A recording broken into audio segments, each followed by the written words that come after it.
सुनिए सत्संतो ज्ञाने, सुनिए 68 का स्नान, सुनिए पढ़ पढ़ पावे माने, सुने लागे सहज ध्यान, नानक भगता सदा विगासे, सुने दुख पाप का नासे। गुरु नानक देव जी महाराज सुनन दी महानता दसदे फरमान कर रहे ने कि प्रभु दा नाम जो सुन लैंदा है उसदे पाप नाश हो जांदे ने। दूजे नूं चोट पहुंचाण दी बिरती उसदे अंदरों खत्म हो जांदी है। इस वास्ते पलट के उसनूं भी चोट नहीं खानी पैंदी। पाप नाश हो गए, दुख नाश हो गए।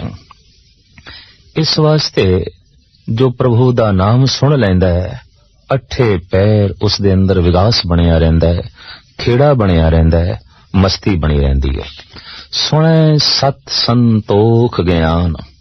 सुनिए दी इस तीसरी पौड़ी दे साहिब श्री गुरु नानक देव जी महाराज दा फरमान कि प्रभु दा नाम सुनन वाला सत ते संतोख दा धारनी हो जांदा है। सत शब्द संतोख दे नाल होवे तां सत दे अर्थ ने दान, देण दी बिरती। ते जदों देण दी बिरती पैदा हो जाए मनुख दे अंदरों, समझ लो ये प्रभु दे नेड़े चला गया।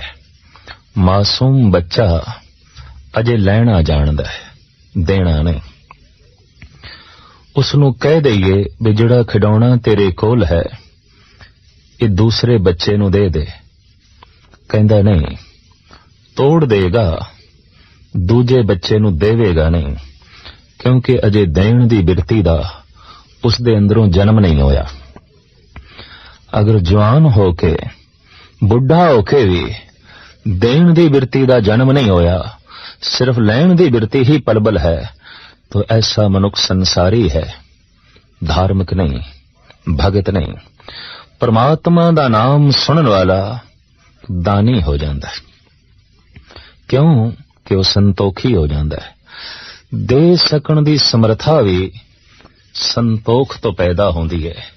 अपने आप दे जो संतुष्ट है वो देण दी समर्था भी रखदा है, पर जो अपने आप दे ही दुखी है, बेचैन है, असंतुष्ट है, वो खोण दी ही ते बिरती परबल रखदा है, पर देण दी नहीं। इस वास्ते सतगुरु कहंदे ने जो परमात्मा दा नाम सुनदा है ओदे अंदरों संतोख पैदा हो जांदा है, ओदे अंदरों सत दा जन्म होंदा है, दान दा जन्म होंदा है। दान उन्हां वास्ते है जो जीवन दे किसे पख दे चों भी पिछे रह गए ने। सिमरन उसदा करना है जो सब तो अगे है, पर देना उसनू है जो साथों पिछे रह गया। ज्ञान दे च, कला दे च, धर्म दे च, अर्थ दे च या समाजिक तौर ते पछड़ गया। जीवन दे जिस पहलू दे च जो पछड़ गया उसनू अगे करन दा नाम ही दान है। तो परमात्मा दा नाम सुनन वाला संतुष्ट हो जाता है। संतुष्ट होंदियां ही उसदे अंदरों दानी बिरतियां दा जन्म होंदा है, और परमात्मा दा नाम सुनन वाला ही सही मैनियां दे च ज्ञानी होंदा है, क्योंकि ज्ञान उसदे अंदरों पैदा होंदा है। ये ज्ञान अक्षरी ज्ञान नहीं होंदा, ये ज्ञान तोता रटन नहीं होंदा, ये ज्ञान अनुभव प्रकाश होंदा है जो जीवन दे गहरे तल दे चों पैदा होंदा है। परमात्मा दा नाम जद कन्ना दे राही अंदर गया तो वो जिस तोहफे दे नाल बाहर प्रगट होंदा है वो सत है, संतोख है, ज्ञान है। सुने 68 का स्नान।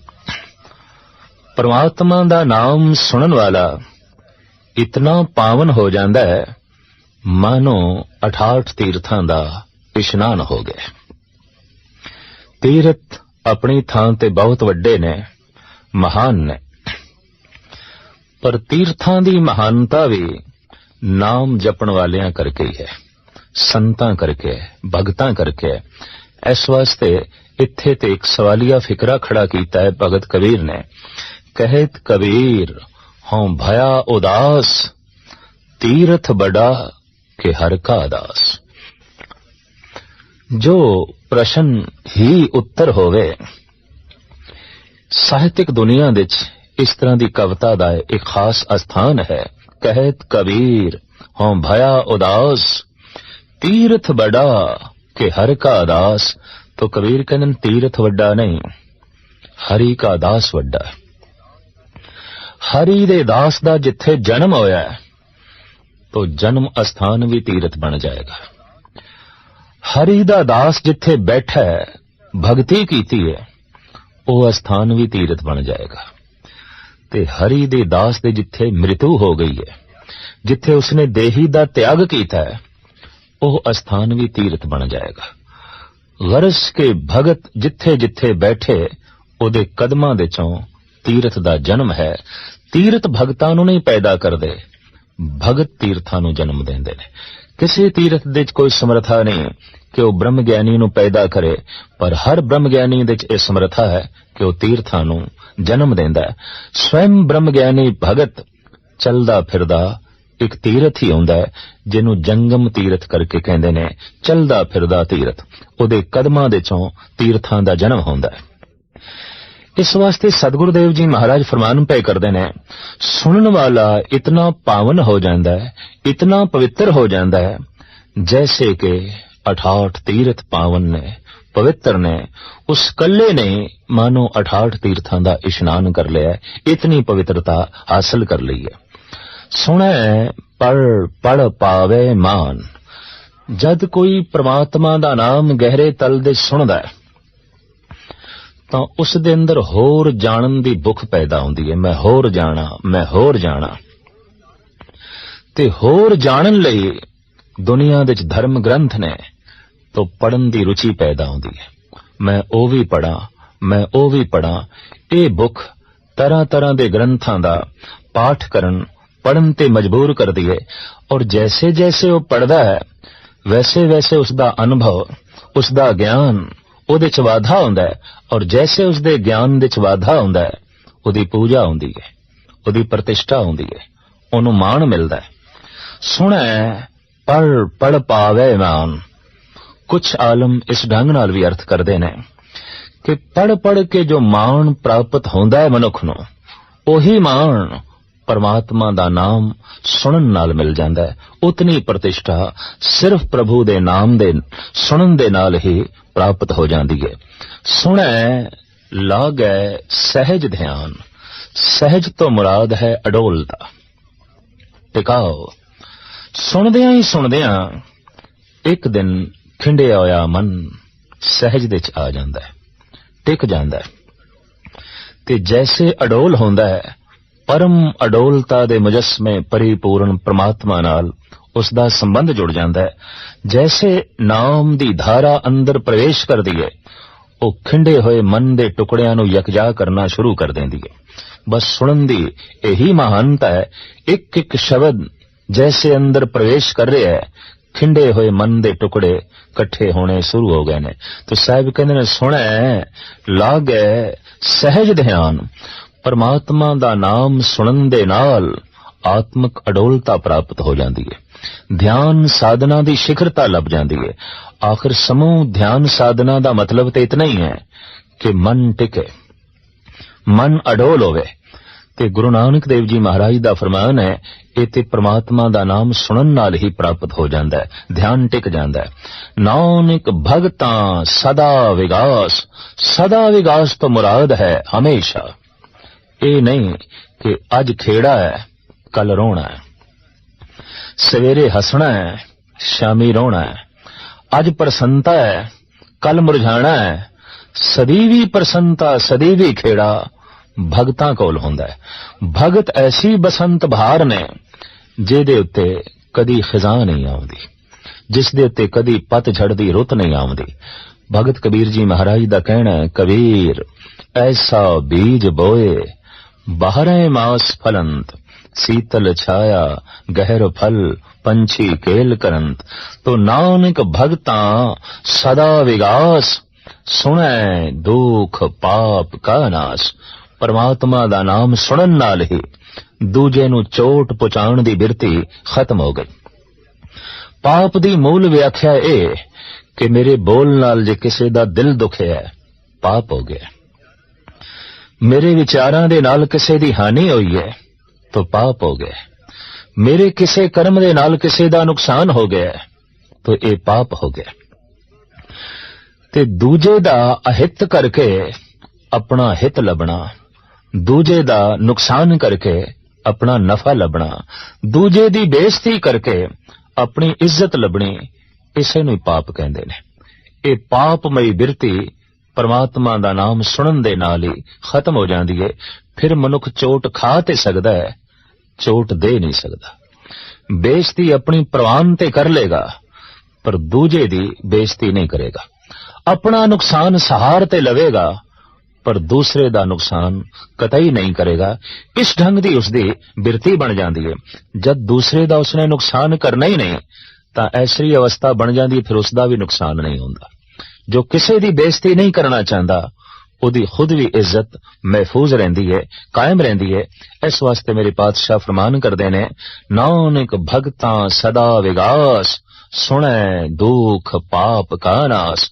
ਸੁਣਦਿਆਂ ਹੀ ਪਾਪਾਂ ਦਾ ਨਾਸ ਹੋ ਜਾਂਦਾ ਹੈ, ਦੁੱਖਾਂ ਦਾ ਨਾਸ ਹੋ ਜਾਂਦਾ ਹੈ। ਸਦੀਵੀ ਵਿਗਾਸ, ਸਦੀਵੀ ਖੇੜੇ ਦਾ ਅੰਤਰ ਆਤਮੇ ਵਿੱਚੋਂ ਜਨਮ ਹੁੰਦਾ ਹੈ।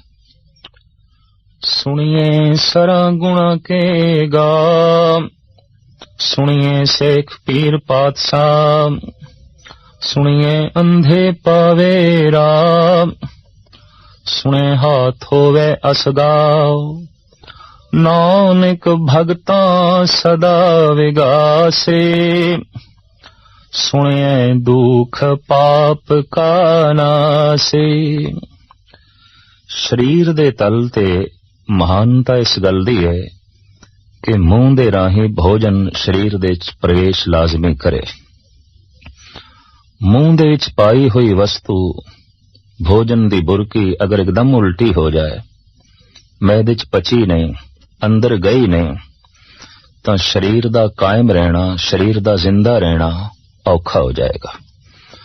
तो तमाम भोजन अन्न जल मूंह दे राही शरीर दे अंदर प्रवेश करता है, जो मिंज मांस हड्डियां खून ते दिमाग दी शक्ति बनता है। गुरु दा शब्द परमात्मा दा नाम कन्ना दे राही अंदर प्रवेश करता है, जो दैवी संपदा बनता है, आध्यात्मिक गुण बनता है, परम आनंद बनता है, रूहानी शक्ति बनता है।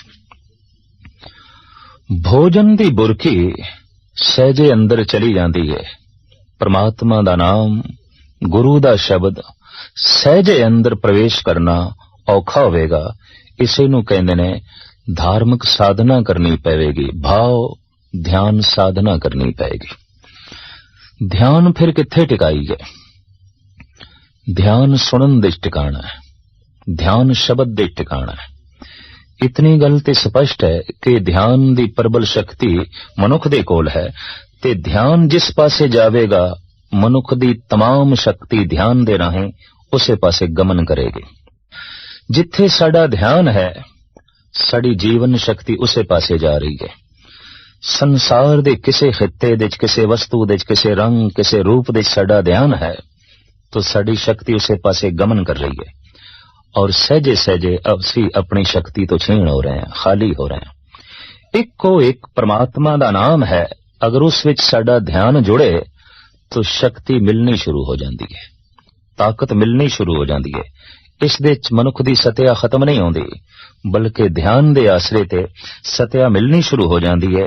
दैवी संपदा दे अंबार लग जाते हैं उस मनुख दे अंदर जो ध्यान दे नाल सुनदा है। इंज कहिए सुनना ही ध्यान ने है, कन्ना ने नहीं। एक मनुख अगर ध्यान अपनी अखां दे नाल ना रख सके तो शायद घर भी नहीं पहुंच सकेगा। ऐसा अक्सर होंदा है कि मनुख अपने घर दे कोलों अगे लंघ गया, पहुंचना उसने अपने घर दे च है, तो अगे जाके उसनू ख्याल आंदा है घर मैं पिछे छड़ आया। अखां ते वेख रहियां सन पर अखां नाल ध्यान नहीं सी, इस वास्ते अपने घर नहीं पहुंच सके। एक मनुख उच्ची उच्ची बोल रहा है ते बोलदियां ही बोलदियां अचनचेत ਸਰੋਤੇ ਨੂੰ ਪੁੱਛਦਾ ਹੈ, ਮਿੱਤਰ ਨੂੰ ਪੁੱਛਦਾ ਹੈ, ਬਈ ਹੁਣੇ ਮੈਂ ਕੀ ਆਖਿਆ ਸੀ? ਤੇ ਅਗਲਾ ਕਹਿੰਦਾ ਬੋਲ ਤੇ ਤੂੰ ਖੁਦ ਰਿਹਾ ਹੈ, ਪਰ ਮੇਰੇ ਕੋਲ ਪੁੱਛਦਾ ਹੈ। ਕਹਿੰਦਾ ਮੇਰਾ ਧਿਆਨ ਕਿਸੇ ਹੋਰ ਪਾਸੇ ਚਲਾ ਗਿਆ। ਜੋ ਧਿਆਨ ਕਿਸੇ ਹੋਰ ਪਾਸੇ ਚਲਾ ਗਿਆ तो बोल की बोले ने कुछ भी नहीं पता चलेगा। ध्यान किसी होर पासे अखां दे नाल नहीं है तो अपने घर विच पहुंचना भी बहुत औखा हो जाएगा। अगर कोई उच्चा उच्चा बोल रहा है और साडा ध्यान किसी होर पासे है तो असीं सुन नहीं सकांगे। ओम ओम दा रटन, राम राम दी धुन, वाहिगुरु वाहिगुरु दा संगीत अलापण वाले ते बहुत ने, पर सुनन वाले कोई विरले ही ने, बहुत थोड़े ने। हजारां ਸਰੋਤਿਆਂ ਦੇ ਇਕੱਠ ਵਿੱਚ ਉਂਗਲੀਆਂ ਤੇ ਗਿਣੇ ਜਾਣ ਵਾਲੇ ਉਹ ਸਰੋਤੇ ਨੇ ਜੋ ਵਾਕਈ ਸੁਣਦੇ ਨੇ, क्योंकि सुनन वाला तो इतना पावन हो जाता है कि 68 तीरथ उस तो सदके कीते जा सकते ने, उस तो कुर्बान कीते जा सकते ने। सुनन वाले दे अंदर महान पवित्रता दा जन्म होंदा है, ਉਹਦੇ ਸਾਰੇ पाप नाश हो जाते ने, ਉਹਦੇ ਸਾਰੇ दुख नाश हो जाते ने। ते जो सुनदा है, ध्यान नाल सुनदा है, अक्सर ऐसा आख्या जाता है, पर नहीं, सुनना ही ध्यान ने, कन्ना ने नहीं सुनना। ਕੰਨ ਤੇ मौजूद ने, खुले ने, अगर ध्यान नहीं तो सुनन दी समर्था खो बैठणगे, कन नहीं सुन सकेगा। तो ध्यान ने ही सुनना है। जैसे कोई नाम दे च ध्यान जोड़दा है, परमात्मा दे शब्द दे च ध्यान जोड़दा है, तो सतगुरु देव जी महाराज दा फरमान है, सुने सारा गुणा कहेगा, वो गुणा दा सागर बन जाएगा, छपड़ी नहीं। 2-4 गुण उसदे कोल नहीं होणगे, गुणा दा सागर होवेगा। जिस तरह सागर दा पानी अनाप है, अतोल है, नहीं तोलिया जा सकदा, अंदाजा लाके नहीं नापिया जा सकदा। हू बहु उस मनुख दे गुण नहीं तोले जा सकते, नहीं गिने जा सकते जो परमात्मा दा नाम सुनदा है, ध्यान उसदा नाम दे विच है। अनंत गुण उसदे अंदर पैदा होणगे, मानो स्वयं गुणा दा सागर बन गया, अनंत गुणा दा मालक बन गया। सुने सेख पीर पातशाहो। सतगुरु देव जी महाराज दा इत्थे फरमान है कि जो परमात्मा दा नाम सुनदा है शेख बन जांदा है। अरबी विच शेख दा मतलब है मुखी, सिरमौर, सरदार, खास अहमियत रखण वाला मनुख। तो सतगुरु देव जी कहंदे ने जो नाम सुनदा है वो ते शेख बन जांदा है, महान बन जांदा है, उच्च पदवी दा मालिक बन जांदा है, ओ फकीर बन जांदा है, पीरां दा पीर बन जांदा है और बादशाहां दा बादशाह बन जांदा है। प्राचीन समय विच राजा शब्द सिर्फ संतां वास्ते सी कि राजे दा मतलब है जो रजिया होया है, तृप्त है, अंदर कोई भुख रह नहीं गई, क्योंकि भुख ही ते दुख नूं जन्म देंदी है। और जिस वस्तु दी जितनी ज्यादा भुख होवेगी ते होर अनंत वस्तुआं दीयां जितनियां ज्यादा भुखां होणगियां उतने ही वड्डे दुख उस मनुख दे अंदर होणगे। संत दे अंदर कोई भुख ही नहीं रहिंदी। साच नाम आधार मेरा, जिन भुखां सब गवाइयां। जद भुखे नहीं तो फिर कोई दुख भी नहीं।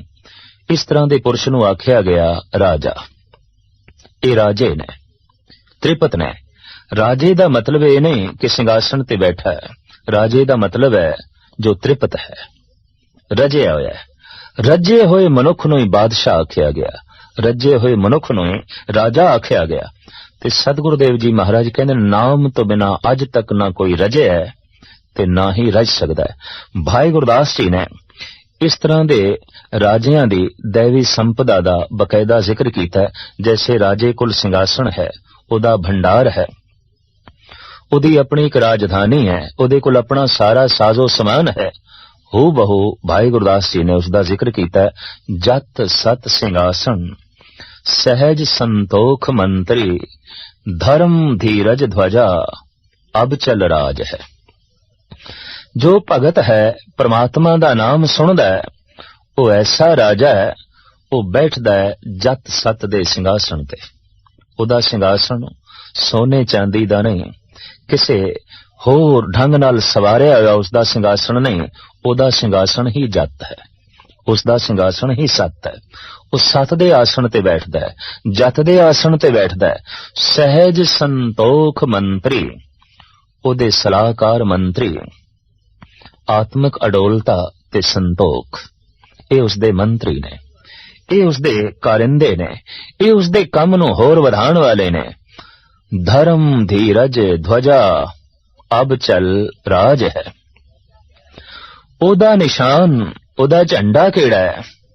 ਧਰਮ ਦਾ ਝੰਡਾ ਹੈ, ਜਿਹਦੇ ਉੱਤੇ ਧੀਰਜ ਦਾ ਕਪੜਾ ਚੜਿਆ ਹੋਇਆ। ਔਰ ਇਸ ਤਰ੍ਹਾਂ ਦਾ ਰਾਜਾ ਅਟਲ ਰਾਜਾ ਹੈ, ਅਚਲ ਰਾਜਾ ਹੈ, ਡੋਲਦਾ ਨਹੀਂ।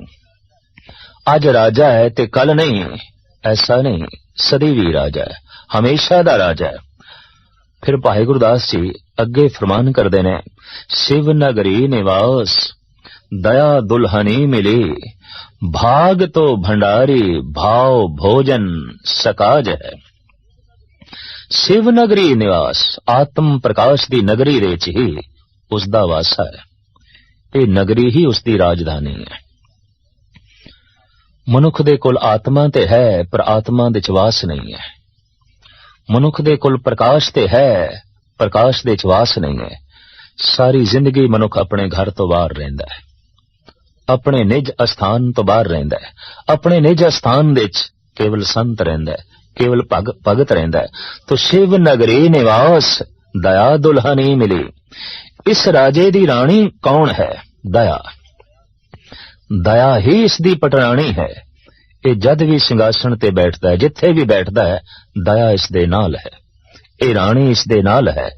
भाग तो भंडारी भाव भोजन सकाज है। एदा भंडारा, एदा तोशाखाना भाग है, प्रालब्ध है। अपने भाग ते ही प्रसन्न है, अपनी प्रालब्ध ते ही खुश है। और अपनी जो प्रालब्ध है यही उसदा भंडारा है। भोजन उसदा की है? भाव, प्रेम। प्रेम दा रस लेना, प्रेम दा रस देना। मनुख ने उंज ते जीवन विच बहुत सारे रस माणे ने, पर प्रेम दे रस तो मनुख अक्सर वांझा ही रह जांदा है। प्रेम रस केवल भगतां कोल हुंदा है। साहिब गुरु अर्जन देव जी महाराज दा फरमान, सुनो लोगा मैं प्रेम रस पाया, दुर्जन मारे वैरी संगारे, सतगुरु मोखो हर नाम दिवाया। और जिसनों प्रेम रस मिल जाए जगत दे तमाम रस फिक्के पै जांदे ने। जिन्हीं चाखिया प्रेम रस से तृप्त रहे आघाए। पूर्ण तृप्ति उसे नूं नसीब होंदी है जिहदे कोल प्रेम दा रस है। तो ऐसा राजा प्यार भाव दा भोजन उसे दा ही रस माणदा है और इसे नूं ही थां थां ते वंडदा है। भाई साहब भाई गुरदास जी अगे फरमान करदे ने कि राजनीत रीत प्रीत, प्रजा को सुख है सुख, छत्र पत्र छे छत्र, छाया छब छाज है। भाई जी कहंदे ने इस तरह दे राजे दी राजनीति की है। हर राजे दी अपनी नीति हुंदी है। तो राजनीत रीत प्रीत, प्रीत दी रीत दा प्रसार करना, प्रीत दी रीत चलावणी, हर एक नाल प्रीत पावणी ते संबंध ते प्रीत करके जोड़दे ने। हर एक नाल संबंध जोड़ने, बस ओही इसदी राजनीति है। कहंदे ने जिसदे जितने ज्यादा मित्र ने उसदा उतना ही वड्डा स्वर्ग है, ते जिसदे जितने ज्यादा दुश्मन ने ओदा नरक उतना ही वड्डा है। ते जिस बंदे दे गलियां दे कख भी वैरी ने उते अठे पैर नरक दे च जी रहा है, अठे पैर नरक दी अगन दे च सड़ रहा है। तो राजनीति की ऐसे राजे दी प्रीत दी रीत चलानी, प्रेम दी रीत चलानी, भाव हर एक नाल संबंध जोड़ने, हर एक नाल अपना रिश्ता कायम रखना। इस तरह दा जो राजा है, भाई साहब भाई गुरदास जी आखिरी पंक्ति दे च कहंदे ने कि उसते अंतर आत्मे च अनहद धुन दा वाजा, अनहद धुन दा नगारा, अनहद धुन दी नौबत अठे पैर वजदी रहंदी है। आनंद समूह सुख सांत पर जा प्रसन्न, जगमग जोत ਅਨਹਦ ਧੁਨ ਗਾਜ ਹੈ। ਪ੍ਰਮਾਤਮਾ ਦੇ ਨਾਮ ਦੀ ਮਸ਼ਾਲ ਉਸ ਦੇ ਅੰਤਰਾਤਮੇ ਚ ਜਲਦੀ ਰਹਿੰਦੀ ਹੈ। ਅਨਹਦ ਨਗਾਰਾ, ਅਨਹਦ ਦੀ ਧੁਨ, ਇਹ ਨੌਬਤ ਉਸ ਦੇ ਅੰਦਰ ਵੱਜਦੀ ਰਹਿੰਦੀ ਹੈ। ਸਹੀ ਮਾਇਨਿਆਂ ਦੇ ਚ ਰਜਿਆ ਹੋਇਆ ਕੇਵਲ ਉਹੀ ਹੈ ਜੋ ਆਤਮ ਪ੍ਰਕਾਸ਼ ਦੇ ਚ ਜੀ ਰਿਹਾ ਹੈ, ਜੋ ਸ਼ਿਵ ਨਗਰੀ ਦੇ ਚ ਜੀ ਰਿਹਾ ਹੈ। ਉਹੀ ਰਜਿਆ ਹੋਇਆ ਹੈ, ਉਹੀ ਰਾਜਾ ਹੈ। ਔਰ ਇਹ ਅਵਸਥਾ ਸੁਣਨ ਨਾਲ ਪ੍ਰਾਪਤ ਹੁੰਦੀ ਹੈ। ਇਸ ਵਾਸਤੇ ਸਾਹਿਬ ਫਰਮਾਨ ਪਏ ਕਰਦੇ ਨੇ ਕਿ ਸੁਣੀਏ ਸੇਖ ਪੀਰ ਪਾਤਸ਼ਾਹ। ਸੁਣਦਿਆਂ ਹੀ ਮਨੁੱਖ ਸ਼ੇਖ ਮੁਖੀ ਬਣ ਜਾਂਦਾ ਹੈ, ਪੀਰ ਬਣ ਜਾਂਦਾ ਹੈ ਔਰ ਬਾਦਸ਼ਾਹ ਬਣ ਜਾਂਦਾ ਹੈ। ਜਿਸ ਨੂੰ ਬਖਸ਼ੇ ਸਿਫਤ ਸਲਾਹ ਨਾਨਕ ਪਾਤਸ਼ਾਹੀ। ਪਾਤਸ਼ਾਹ ਸੁਣੇ ਅੰਧੇ ਪਾਵੇ ਰਾਹ। ਜੋ ਅਗਿਆਨੀ ਹੈ, ਅੰਧ ਹੈ, ਸੁਣਨ ਨਾਲ ਉਸ ਨੂੰ ਵੀ ਮਾਰਗ ਮਿਲ ਜਾਂਦਾ ਹੈ ਪ੍ਰਮਾਤਮਾ ਦਾ। ਔਰ ਉਂਝ ਵੀ ਅੰਧੇ ਦੀ ਰਹਿਨੁਮਾਈ ਆਵਾਜ਼ ਹੀ ਕਰ ਸਕਦੀ ਹੈ। ਆਵਾਜ਼ ਉਸ ਨੂੰ ਮਾਰੀਏ ਤੇ ਆਵਾਜ਼ ਦੀ ਸੀਧ ਵਿੱਚ ਉਹ ਚੱਲ ਪੈਂਦਾ ਹੈ। ਜੋ ਆਤਮਿਕ ਤੌਰ ਤੇ ਅੰਧਾ ਹੈ ਉਹ ਵੀ ਸ਼ਬਦ ਦੇ ਆਵਾਜ਼ ਦੇ ਨਾਲ, ਸ਼ਬਦ ਦੀ ਧੁਨ ਦੇ ਨਾਲ ਪ੍ਰਮਾਤਮਾ ਦੇ ਮਾਰਗ ਤੇ ਚੱਲ ਪੈਂਦਾ ਹੈ। ਸੁਣੀਏ ਹਾਥ ਹੋਵੇ ਅਸਗਾਓ, ਅਸਗਾ ਅਥਾਹ ਸਾਗਰ ਹੱਥ ਵਰਗਾ ਹੋ ਜਾਂਦਾ ਹੈ। ਭਾਵ ਉਹ ਸੰਸਾਰ ਦੀ ਮਿਣਤੀ ਕਰ ਲੈਂਦਾ ਹੈ, ਉਹ ਖੰਡਾਂ ਬ੍ਰਹਿਮੰਡਾਂ ਦੀ ਮਿਣਤੀ ਕਰ ਲੈਂਦਾ ਹੈ। ਹਰ ਇੱਕ ਦਾ ਉਸ ਨੂੰ ਜਾਇਜ਼ਾ ਨਸੀਬ ਹੋ ਜਾਂਦਾ ਹੈ। ਉਸ ਨੂੰ ਅਸਲੀਅਤ ਦਾ ਪਤਾ ਚੱਲ ਜਾਂਦਾ ਹੈ। ਸੰਸਾਰ ਕੀ ਹੈ, ਨਿਰੰਕਾਰ ਕੀ ਹੈ, ਇਹ ਪੂਰਨ ਤੌਰ ਤੇ ਉਸ ਨੂੰ ਬੋਧ ਪ੍ਰਾਪਤ ਹੋ ਜਾਂਦਾ ਹੈ। ਨਾਨਕ ਭਗਤਾਂ ਸਦਾ ਵਿਗਾਸ, ਸੁਣੈ ਦੁੱਖ ਪਾਪ ਕਾ ਨਾਸ। ਪਰਮਾਤਮਾ ਦਾ ਨਾਮ ਸੁਣਦਿਆਂ ਹੀ ਉਹਦੇ ਪਾਪ ਨਾਸ ਹੋ ਜਾਂਦੇ ਨੇ, ਉਹਦੇ ਦੁੱਖ ਨਾਸ ਹੋ ਜਾਂਦੇ ਨੇ। ਇਸ ਵਾਸਤੇ ਉਸ ਦੇ ਅੰਦਰ ਸਦੀਵੀ ਖੇੜਾ, ਸਦੀਵੀ ਵਿਗਾਸ ਜਨਮ ਲੈਂਦਾ ਹੈ, ਸਦੀਵੀ ਆਨੰਦ ਜਨਮ ਲੈਂਦਾ ਹੈ। ਸੁਣਦਿਆਂ ਸੁਣਦਿਆਂ ਜੋ ਦੈਵੀ ਸੰਪਦਾ ਮਨੁੱਖ ਦੀ ਝੋਲੀ ਚ ਪੈਂਦੀ ਹੈ, ਇਹਨਾਂ 4 ਪੌੜੀਆਂ ਦੇ ਚ ਜਗਤ ਗੁਰੂ ਬਾਬੇ ਸਾਹਿਬ ਸ੍ਰੀ ਗੁਰੂ ਨਾਨਕ ਦੇਵ ਜੀ ਮਹਾਰਾਜ ਨੇ ਉਹਨਾਂ ਦਾ ਜ਼ਿਕਰ ਕੀਤਾ ਹੈ। ਸੁਣਨ ਦੀ ਇਤਨੀ ਵੱਡੀ ਮਹਾਨਤਾ ਹੈ ਕਿ ਗੁਰੂ ਨਾਨਕ ਨੂੰ ਬਾਰ-ਬਾਰ ਦੁਹਰਾਉਣਾ ਪਿਆ। ਧਰਮ ਦੇ ਮਾਰਗ ਤੇ ਪਹਿਲਾ ਕਦਮ ਸੁਣਨਾ ਹੈ। ਜੋ ਸੁਣਨ ਦੀ ਸਮਰੱਥਾ ਪ੍ਰਾਪਤ ਕਰ ਲੈਂਦਾ ਹੈ, ਮਾਨੋ ਧਰਮ ਦੇ ਮਾਰਗ ਤੇ ਚੱਲ ਰਿਹਾ ਹੈ। तो जितना ज्यादा सुन रहा है उतनी ही उसकी गति हो रही है। जो जितना ज्यादा सुन रहा है ਉਹਦੇ ਅੰਦਰ ਉਤਨੇ ਹੀ ਅਧਿਆਤਮਕ ਗੁਣ ਪੈਦਾ ਹੋਣਗੇ। ਜਿਸ ਦੇ ਅੰਦਰ ਜਿਤਨਾ ਜ਼ਿਆਦਾ ਸਰੋਤ ਸ਼ਕਤੀ ਦਾ ਮਾਦਾ ਪੈਦਾ ਹੋ ਗਿਆ ਹੈ, ਮਾਨੋ ਉਹ ਉਤਨਾ ਹੀ ਗਮਨ ਕਰ ਜਾਂਦਾ ਹੈ ਪ੍ਰਮਾਤਮਾ ਦੇ ਮਾਰਗ ਤੇ। ਔਰ ਇਸ ਤਰੀਕੇ ਨਾਲ ਚਲਦਿਆਂ ਚਲਦਿਆਂ ਇੱਕ ਦਿਨ ਲੀਨਤਾ ਨਸੀਬ ਹੋ ਜਾਂਦੀ ਹੈ, ਪ੍ਰਮਾਤਮਾ ਦੀ ਪ੍ਰਾਪਤੀ ਨਸੀਬ ਹੋ ਜਾਂਦੀ ਹੈ।